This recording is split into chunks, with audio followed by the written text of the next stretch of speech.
پتہ ہے تمہاری دعائیں قبول کیوں نہیں ہوتی ہیں اور معجزے تمہارے ساتھ کیوں نہیں ہوتے؟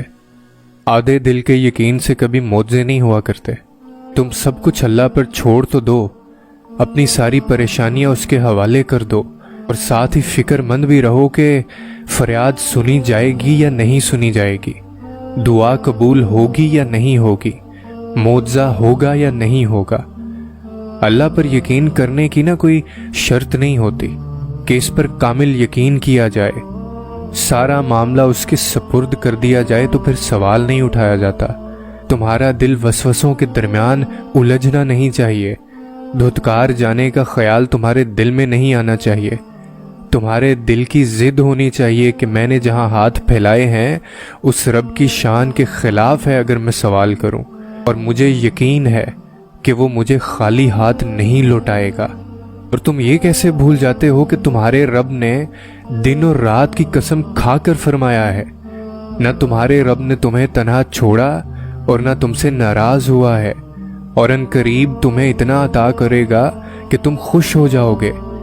تاخیر کا مطلب یہ نہیں ہوتا کہ تمہاری دعائیں ضائع ہو گئی ہیں یا تم مانگ نہیں سکتے، وہ تمہیں نہیں ملے گا۔ تاخیر میں تو خیر چھپی ہوتی ہے، تاخیر میں بندے کو صبر سکھایا جاتا ہے، اور تاخیر میں ہی اللہ نے معجزے کو پوشیدہ رکھا ہوتا ہے۔ اور جب یہ تاخیر ختم ہوتی ہے نا تو دل کے رازوں کی کتاب وہاں سے کھلتی ہے جہاں زبان سے کہنے کی ضرورت نہیں پڑتی، جہاں پہلے ہی دل کے سارے حال اس کے سامنے رکھ دیے جاتے ہیں۔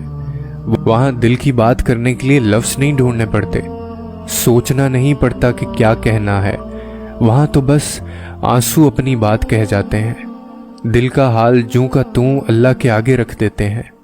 وہاں تو گناہ گاروں کو بھی بڑی محبت سے سنا جاتا ہے۔ وہ واحد جگہ ہے جہاں تم لاکھ بے وفاؤں کے بعد بھی چلے جاؤ تو تمہیں دھتکارا نہیں جاتا۔ وہاں بے وفاؤں کا صلہ پیار کر کے اور معاف کر کے دیا جاتا ہے۔ تو آئندہ یہ مت کہنا کہ میری دعا قبول ہوگی یا نہیں ہوگی، تمہاری دعا ضرور قبول ہوگی، کیونکہ تاخیر میں بہت راز چھپے ہوتے ہیں، تاخیر میں تمہیں صبر سکھایا جاتا ہے۔